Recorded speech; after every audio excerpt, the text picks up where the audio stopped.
Bonjour, je me présente Yannick Seyer. Vous êtes nombreux à me demander des exercices afin d'améliorer la bonne prononciation ainsi que la compréhension de la lecture chez les enfants et les personnes en difficulté dans l'apprentissage du français. Ma méthode pour comprendre ce qu'on lit se divise en deux niveaux. Commençons par le premier niveau. Il consiste à bien prononcer les sons phonétiques de l'alphabet que nous avons vu récemment, ainsi que les syllabes de base. À titre d'exemple, je vous rappelle que nous avons vu le son CH, ici, qui est formé des lettres CH.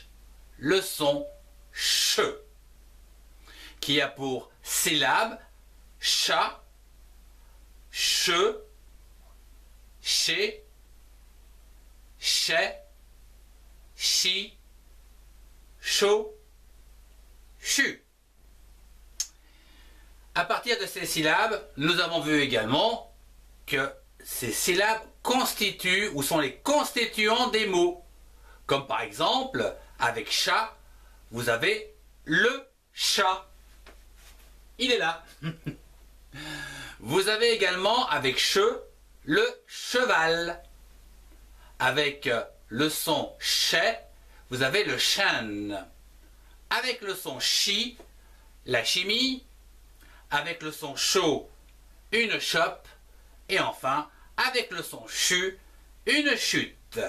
Je vous invite à retrouver en fin de ce cours les sons phonétiques de l'alphabet, les syllabes et les mots dans les playlists concernant les exercices d'orthophonie et l'apprentissage à la lecture syllabique.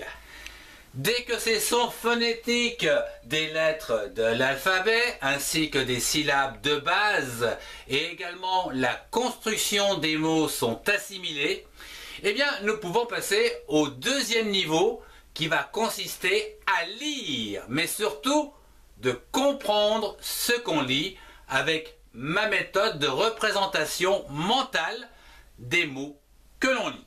Voyons ça au travers quelques exemples. Cette méthode est très simple. Dans l'exemple que je vais vous donner, il suffit de lire donc le texte en se représentant des images mentales. Alors, on va prendre un personnage comme ceci. Voilà. Comme ceci. Donc, qui est en train de lire donc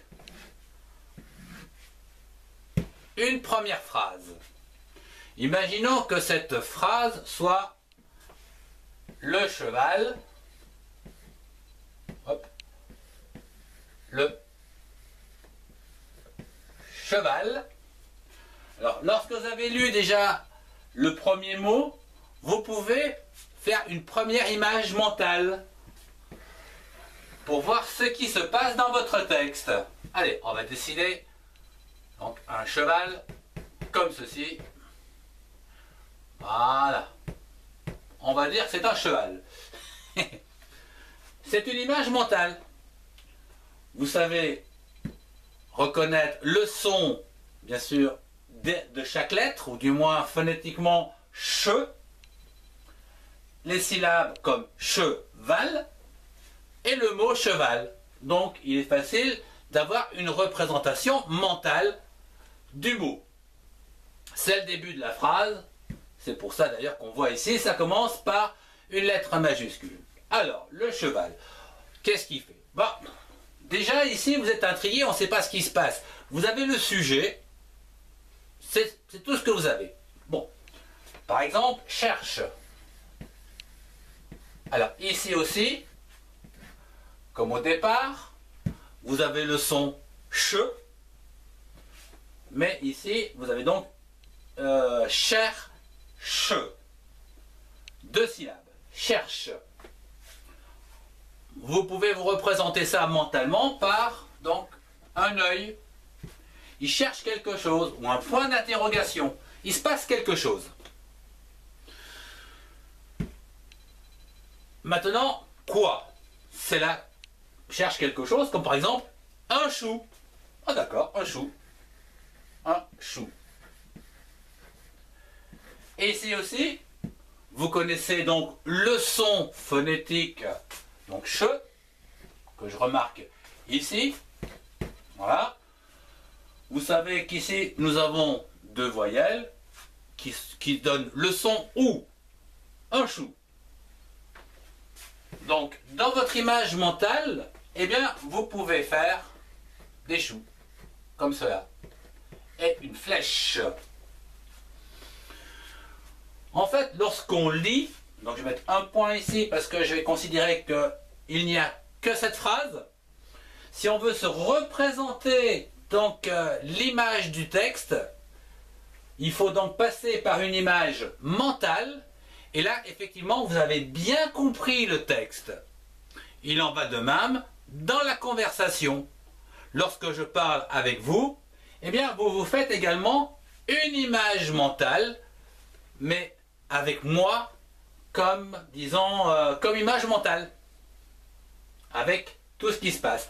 Là, ici, pour bien comprendre le texte que vous allez lire, il est important, donc, dans le premier niveau, comme je vous l'ai dit, eh bien, de connaître l'alphabet phonétique, puis les syllabes, les mots, et enfin la lecture, mais ce qui est surtout important, ce n'est pas de lire, mais c'est de comprendre ce qu'on lit. Et le mieux, ou du moins dans ma méthode que je donne aux enfants, eh bien, elle est relativement simple, c'est une image mentale. Il faut absolument qu'on puisse, disons, transférer les mots par des images. Vous pouvez retrouver ça également dans mes livres. Je vous remercie de votre attention. Si vous avez aimé, mettez un pouce et surtout partagez cette vidéo avec ceux qui en ont besoin. Au revoir et à très bientôt.